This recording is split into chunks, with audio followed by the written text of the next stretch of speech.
Okay, here's my big saw. I know a lot of you guys are like, well, that's not a big saw. Well, I don't fall giant timber. But this is my steel MS461. It's got a 20-inch bar made by Raptor. So I'm going to use that to get a jump on splitting this giant oak log right down the middle.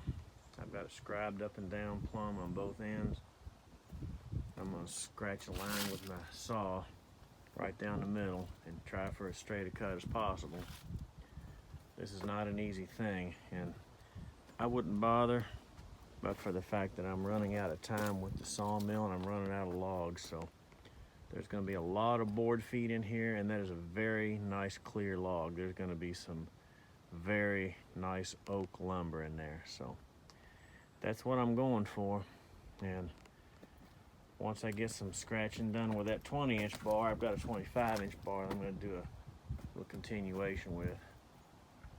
I'm not sure if Larry's got any bigger bars or not. He used to have, of course, giant saws when he had a tree business, but he doesn't have a tree business anymore, and I don't know if I'm going to be able to do much more than that. But if we get some good cutting done on this log and cut most of the way in, we can use Larry's high lift, and we can just push the teeth of the high lift into the cut, and he can wedge it apart with those teeth, and it'll split it the rest of the way apart. But since this log is so big, you can't just put it on the sawmill as is. That the average full-size wood miser sawmill like mine is about, they say 36 inches, and honestly even a 36-inch log is a bit big because they're never, perfectly cylindrical and straight. So,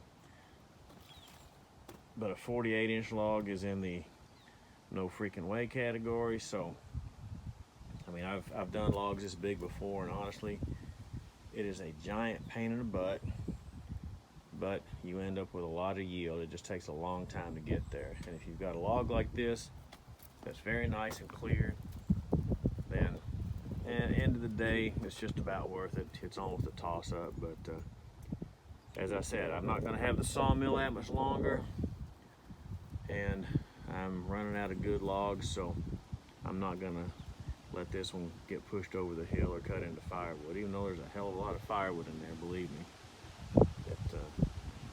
You could fill up 2 flatbeds with that. That's a lot of yield.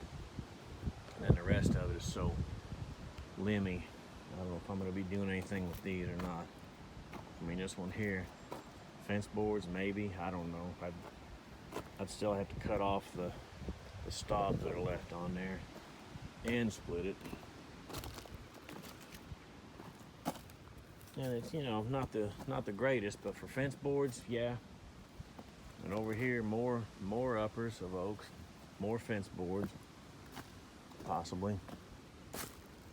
And there's a pretty much the butt. This one here was struck by lightning, so it's got a big fissure down the side.